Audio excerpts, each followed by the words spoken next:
ಮಣಿಪಾಲದ ರಾಜೀವ್ ನಗರದಲ್ಲಿ ಮತಗಟ್ಟೆಗೆ ಬಂದಂತಹ ವ್ಯಕ್ತಿಗೆ ಶಾಕ್ ಆಗಿತ್ತು. ಯಾಕೆ ಅಂದ್ರೆ ಅವರು ಮತವನ್ನ ಹಾಕೋ ಮೊದಲಾಗೆ ಅವರ ಹೆಸರಿನಲ್ಲಿ ಇನ್ಯಾರೋ ಮತವನ್ನ ಚಲಾಯಿಸಿದ್ದಾರೆ. ಇದನ್ನ ಅವರು ಪ್ರಶ್ನಿಸಿದ್ದಾರೆ ಆಫೀಸರ್ಸ್ನ.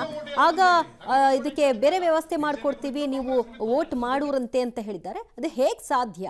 ಯಾರೋ ಒಬ್ರು ಅಕ್ರಮವಾಗಿ ನನ್ನ ID ಕಾರ್ಡ್ ಇಲ್ಲಿದೆ, ನನ್ನ ID ಕಾರ್ಡನ್ನು ದುರ್ಬಳಕೆ ಮಾಡ್ಕೊಂಡು ಓಟ್ ಹಾಕ್ಲಿಕ್ಕೆ ಅವಕಾಶ ಮಾಡಿಕೊಡ್ತೀರಿ ಅಂದ್ರೆ ಹೇಗೆ ಸಾಧ್ಯ ಅಂತ ಎರಡೂ ಪಕ್ಷದವರು ಅಲ್ಲಿ ತರಾಟೆ ತೆಗೆದುಕೊಂಡಿದ್ದಾರೆ ಏಜೆಂಟರಿಗೆ.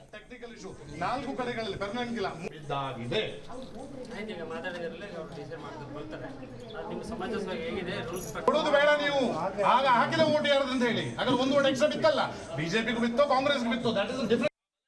ಎರಡನೇದಾಗಿ ನನಗೆ ನ್ಯಾಯ ಇಲ್ಲಿ ಬೇಕು.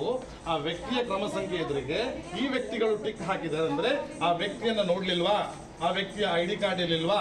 ಹಾಗಾದ್ರೆ ಇವರು ಈ ಬೆಳಿಗ್ಗೆಯಿಂದ ಈ ಮಧ್ಯಾಹ್ನದವರೆಗೆ ಎಷ್ಟು ಅಂತ ಓಟ್ಗಳನ್ನ ಪ್ರೊಸೀಡಿಂಗ್ ಮಾಡಿದ್ದಾರೆ. ಕೌಂಟಿಂಗ್ ಅಲ್ಲಿ ನಾನು ಕೂತ್ಕೊಳ್ತೇನಾ? ಆ ಬ್ಯಾಲೆಟ್ ಪೇಪರ್ ಕೌಂಟ್ ಆಗುವ ನಾನಿದ್ದೇನಾ? It digital system. ಹೀಗೆ ಮಿಸ್ಟೇಕ್ ಮಾಡಿ ಎಷ್ಟೋ ಓಟ್ಗಳನ್ನ ಪ್ರೆಸ್ ಮಾಡ್ಬೋದಲ್ಲ ಇವರು. So PR